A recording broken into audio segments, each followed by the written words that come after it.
Cada año 100.000 mamíferos marinos mueren a consecuencia de los desechos plásticos. Se calcula que el 80% de esa contaminación procede de actividades terrestres.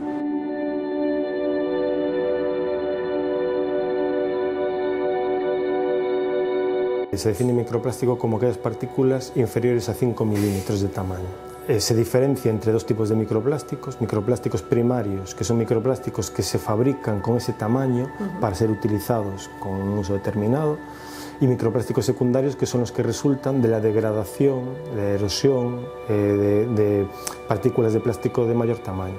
Los microplásticos primarios pues los encontramos en productos cosméticos, en pasta de dientes, por ejemplo, cremas, en muchos productos que utilizamos habitualmente llevan este tipo de microplásticos primarios. Pues los microplásticos secundarios, pues bueno, si nos damos un paseo por una playa y vemos los botes o las bolsas, etcétera, que hay en la playa, eventualmente esos productos van a dar lugar a microplásticos. Hay ciertas prendas de ropa que emiten miles de partículas de plástico al lavar, ¿no? Pero hay fuentes mayores, como por ejemplo el desgaste de los neumáticos de los coches o el polvo que hay en las ciudades, se están considerando como las principales fuentes de microplásticos.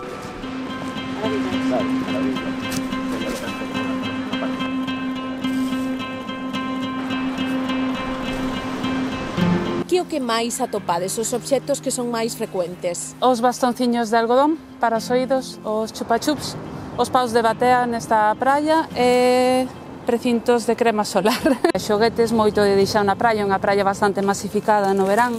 Isto é das redecillas das almexas, por exemplo. Punteiros de sombrilla tamén. Cuchariñas de xeado, ampolas monodosis, palliñas. Aquí non hai tanto, pero noutras praias hai moitas vaguas de serea, que son os peles do plástico co que se fabrica o plástico, que se perden moitos durante o transporte, polas carreteiras, polas cunetas, polas alcantarillas. É unha invasión, vamos, eso ninguén o coñece, pero chegas a praias que está cheo de boliñas, que é como plancton directamente, que eso pois están a millóns en praias de todo o mundo. Estudios recientes realizados por el Instituto Oceanográfico Español demuestran que hasta un 13% de los peces que habitan en zonas oceánicas presentan microplásticos en su organismo, un porcentaje que podría ser todavía mayor en rías y estuarios como los de Galicia. El uso del plástico ha llevado, y la mala gestión del plástico, ha llevado a que en el medio marino encontremos plástico en muchas zonas donde no tendría que aparecer, ¿no?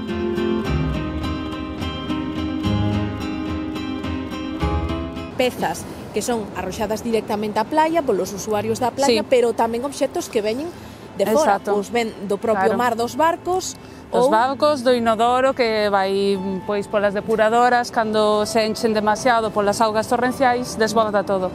Tamén dos cauces dos ríos, das augas de alcantarillado tamén que van desembocar aquí, do tráfico marítimo que é bastante abundante, ou de calquera parte do mundo, de Asia, de Indonesia, sí, que marcas estranxeiras. E si hai tamén pulseiras de langosta que son do Canadá, que veñen cunha matrícula da zona de Terranova ou de Maine. Se ha demostrado que las tortugas, por ejemplo, pueden confundir bolsas con medusas, que es una fuente natural de alimento. Parece lógico, ¿no?, que esa confusión.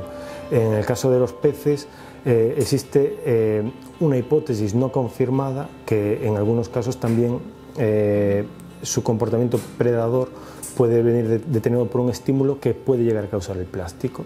Si tenemos una fibra, por ejemplo, pueden confundirla con un poliqueto.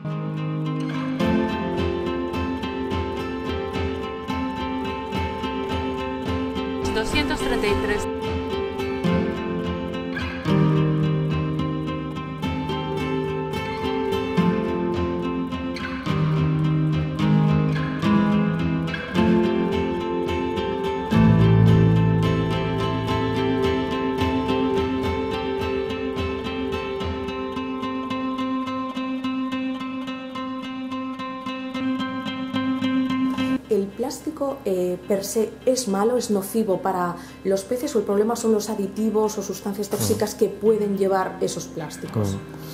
A ver, el plástico es un material inerte, no es reactivo desde el punto de vista químico. Es cierto que puede causar ciertos efectos en los organismos marinos, pues simplemente porque lo ingiera y obstruya, por ejemplo, el aparato digestivo. El daño químico podría efectivamente venir dado por los aditivos de los plásticos y también nosotros una de las líneas de investigación que tenemos es el papel del microplástico como vector de contaminantes, contaminantes que están en el agua, en el mar, y que pueden adherirse al plástico, y el plástico, al ser ingerido por un ser vivo, puede digamos, hacer de vector de esa sustancia del agua al organismo. Y afectan de algún modo también al ciclo reproductivo de esos animales, a sus fases embrionarias, sí, a que cada vez pueda haber menos ejemplares de una determinada especie. Sí, en concreto no con las larvas de bivalvos y de erizo de mar, pero sí que con copépodos hemos visto que incluso el microplástico sin contaminante puede llegar a causar una disminución del potencial reproductivo de estos pequeños organismos del plancton marino, con lo cual podemos interpretar que puede llegar a haber un efecto a nivel poblacional, ¿no? Y por lo tanto un efecto a nivel del ecosistema marino. La FAO, la Agencia de la ONU para la Alimentación, pone un ejemplo. Si ingerimos una ración de unos 225 gramos de mejillones, estaríamos consumiendo alrededor de 7 microgramos de plástico.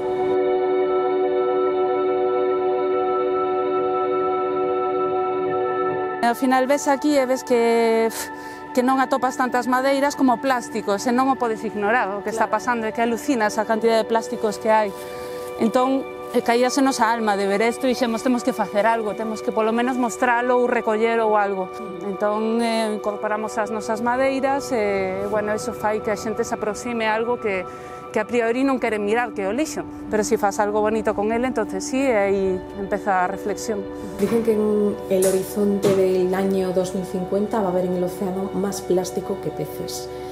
¿Podemos poner coto a este problema de algún modo? ¿Dónde está la solución, crees, Juan? ¿En la industria, en el consumo responsable, en una gestión de residuos distinta, en una suma de muchos factores? Es un problema complejo porque el plástico, para empezar, viene de la industria del petróleo, que es una industria muy potente.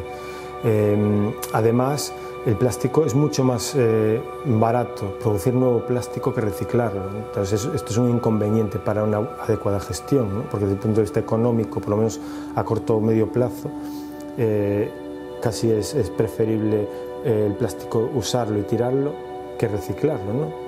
Entonces yo creo que todo pasa, para empezar, por una concienciación individual, y vamos por ese camino, ¿no? De todos, en nuestras casas, pues hacer un consumo responsable del plástico. Evidentemente el plástico es un material muy útil. En los últimos años hay grandes avances tecnológicos, en parte también debidos a esta gran utilidad del plástico, y no podemos desecharlo, pero sí podemos consumirlo de forma mucho más responsable y pues exigir a las autoridades que regulen ese uso, ¿no? Y a la propia industria, claro. E igual esto de limpar é simbólico, pero que si todos os 7 billóns de persoas que somos no planeta non limpáramos, a diferencia iba a ser bestial. Pero non se trata tanto de eso como de reducir o plástico. E tampouco vale de nada que todos esteñamos evitando o lixo se os gobernos, as industrias non recollen o que producen. Teñen que ter unha responsabilidade engadida do produto, non despois do seu uso, de facerse cargo del.